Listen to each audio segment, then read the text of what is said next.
Assalamualaikum anak-anak. Hari ini kita belajar tematik, tema 3, subtema 1, pembelajaran 3. Kertas di sekitar kita. Banyak loh benda yang terbuat dari kertas, seperti buku tulis yang biasa kita gunakan. Contoh lain seperti tisu, kardus, dan koran juga terbuat dari kertas anak-anak. Kayu adalah bahan dasar untuk membuat kertas. Wah, ternyata kertas-kertas yang selama ini kita gunakan, bahan dasarnya dari kayu. Pembuatan kertas dilakukan secara bertahap di pabrik. Kayu-kayu besar dipotong hingga sebesar korek api. Setelah itu, kayu dipanaskan hingga menjadi bahan lunak seperti bubur. Bubur inilah yang disebut dengan bubur kertas atau pulp. Nah, selanjutnya, pulp ini diberi warna dan disaring hingga kandungan airnya habis. Pulp yang sudah kering meninggalkan ampas berupa serat selulosa yang saling terkait.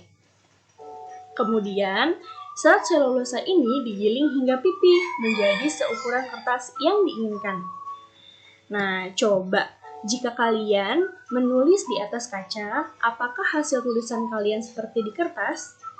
Tentu saja tidak, karena kenapa? Kertas ini memiliki sifat yang dapat menyerap air, sehingga kertas dapat menyerap tinta pulpen dengan baik. Apakah kalian tahu? Di sini ibu punya fakta yang sangat mengejutkan.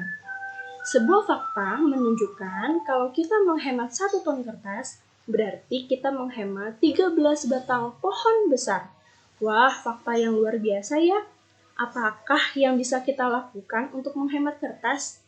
Nah, di sini Udin dan teman-temannya berpendapat tentang menghemat kertas.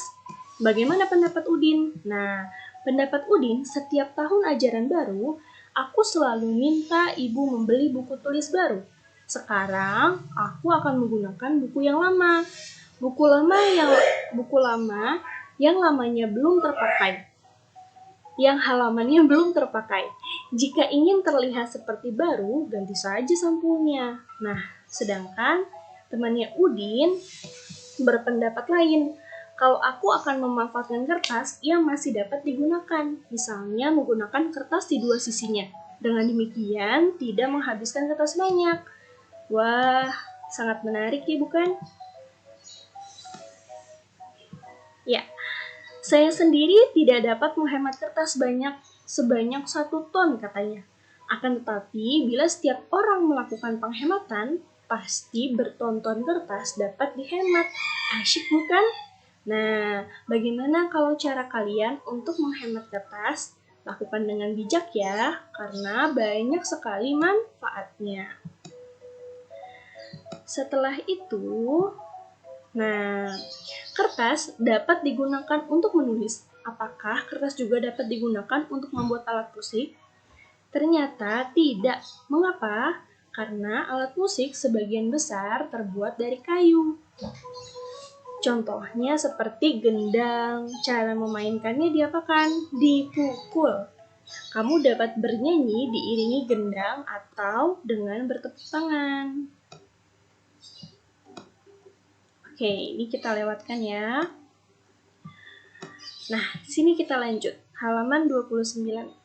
Bahan dasar kertas adalah kayu. Kayu berasal dari pohon.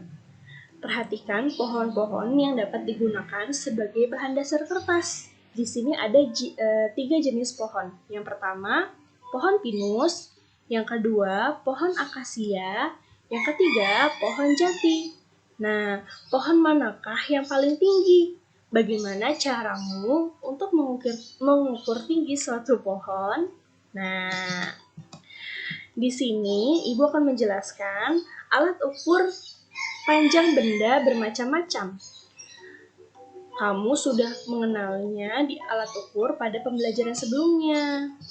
Nah, di sini ada contoh seperti meteran roll, meteran saku, dan meteran pita.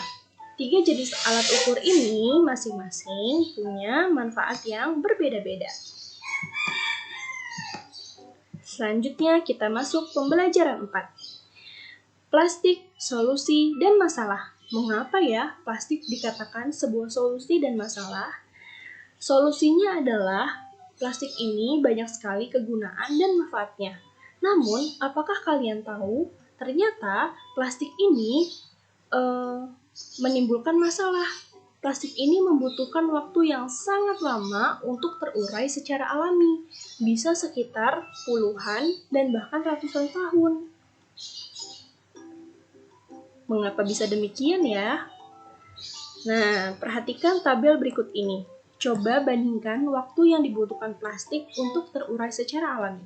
Wah, silakan kalian lihat ya. Dari mulai kertas, waktu yang dibutuhkan untuk terurai secara alami dan menyatu dengan alam itu sekitar 2-5 bulan. Kalau kardus sekitar 5 bulan, kulit jeruk sekitar 6 bulan, puntung rokok sekitar 10 tahun, kulit sepatu sekitar 25-40 tahun, plastik sejenis bungkus deterjen bisa sekitar 50 sampai dengan 80 tahun. Wow, sangat lama bukan? Dan satu hal yang perlu kalian tahu, ternyata styrofoam yang selama ini kita gunakan ternyata tidak dapat diurai. Wah, Masya Allah, sangat bahaya juga ya. Jadi, kamu dapat membayangkan apabila membuang kantong plastik sekarang. Kantong plastik akan terurai 10-20 tahun yang akan datang. Untuk mengurangi sampah plastik dapat dilakukan dengan 3 cara. Apa itu caranya? Caranya adalah reduce atau mengurangi, reuse atau menggunakan kembali, dan recycle atau mendaur ulang. Apa sih maksudnya? Reduce adalah mengurangi penggunaan plastik. Contohnya ketika kita berbelanja. Nah, makanya nih sekarang pasti kalian kalau ke Indomaret, nah di Indomaret itu sudah tidak menyediakan plastik lagi. Ini salah satu cara mengurangi sampah atau plastik sampah. Dengan cara apa? Dengan cara membawa tas belanja sendiri, sehingga tidak perlu menggunakan kantong plastik. Selanjutnya ada reuse. Reuse adalah memanfaatkan kembali sampah plastik. Misalnya, sampah kemasan botol minuman yang digunakan untuk membuat pot bunga. Nah, ini juga bisa kita lakukan ya. Yang terakhir ada recycle. Recycle ini adalah mendaur ulang sampah plastik. Biasanya dilakukan di pabrik-pabrik. Sampah plastik ini diolah menjadi barang baru yang dapat dimanfaatkan lagi. Kamu dapat membantu proses daur ulang dengan mengumpulkan dan mengelompokkan sampah plastik. Sampah plastik ini tidak dicampur dengan sampah lainnya. Berikan sampah plastik kepada pemulung atau petugas kebersihan. Merekalah yang akan membawa ke pabrik daur ulang sampah. Nah, sekarang kita gunakan plastik dengan bijak yuk, agar bumi selamat. Nah, di sini ada gambar lambang reduce, reuse, dan recycle. Untuk itu, jika kalian nanti sudah kembali ke sekolah, di sana terdapat tempat sampah yang memilah dan memilih sampah sesuai jenis dan bahannya. Contoh, misalnya ada tong sampah yang berwarna merah khusus untuk membuang sampah plastik. Lalu ada tong sampah berwarna kuning, itu khusus membuang bahan-bahan kertas. Nah, gunanya setelah dari situ untuk memilah sampah mana yang bisa didaur ulang, sampah mana yang bisa dimanfaatkan kembali, dan sampah mana yang bisa dipakai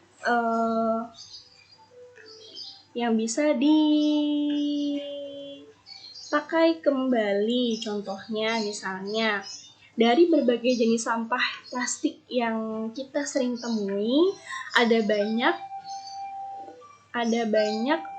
caranya untuk recycle atau didaur ulang. Oke, kita sudah membaca wacana yang di atas. Nah, kamu harus dapat mengurangi dan membatasi penggunaan bahan-bahan dari plastik.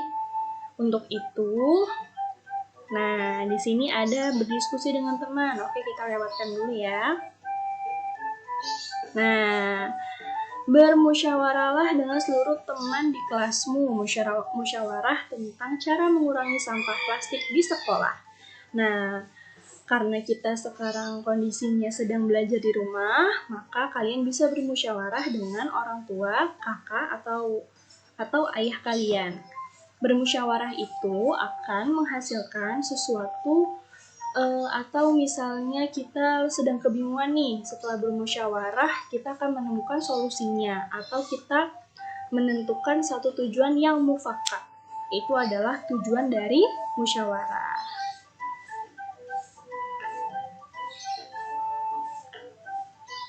Oke, sekian pembelajaran hari ini. Semoga bermanfaat. Assalamualaikum warahmatullahi wabarakatuh.